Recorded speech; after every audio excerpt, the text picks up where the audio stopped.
Continuing from where we left last time, we defined work.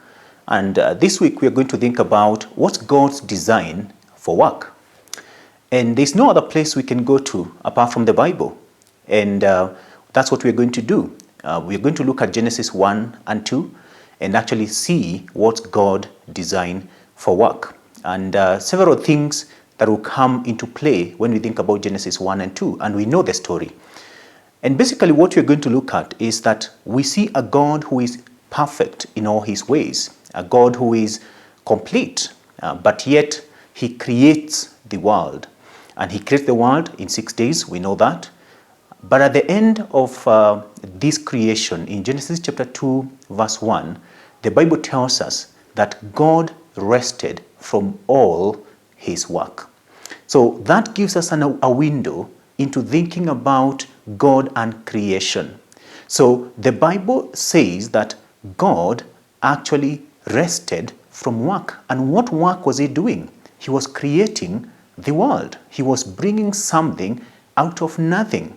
And you can imagine this very helpful is to say that God actually worked. And from there, we see that work is not necessarily a bad thing, because we live in a society that think work as a necessary evil. But the other bit we can see from that is that God rested from work. And he goes ahead to say he has consecrated the 7th day to rest. And from there again, in terms of God's design for work, is that work has limit. People need to stop and rest. It's not that God needed to rest because he's God, but he actually shows us a pattern that we can follow there. The next bit is when he creates man, is the instructions he gives to man. And he tells Adam that he has put him in the Garden of Eden to cultivate it. Some version will say to work it out, or actually to subdue it. Now that word means that God created the world in almost a way in which if man needed something more, he needed to work. And in that sense, what we are saying is that man ought to be co-creator, or actually continuing the work of creation with God so that he can create new things from what God has already provided. And how do we think about that? Think about the raw material that you already have, whether it's plants and animals, fauna and flora. And we are thinking about it and thinking we get medicine from those things that God has provided. That is work.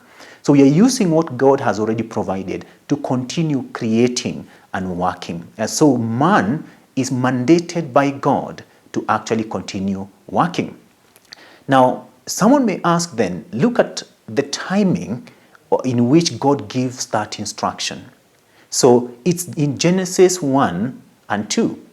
And we don't have sin in the world. And therefore, work is actually mandated by God to humanity even before the fall. That again goes to our thinking about work, that work is not a necessary evil, that at Eden, the perfection of perfection, there is work. God worked, God rested from work, God mandated man to work. Thank you very much as you continue listening to us through this series, and that we just looked at God's design for work, and join us as we think about other aspects of work.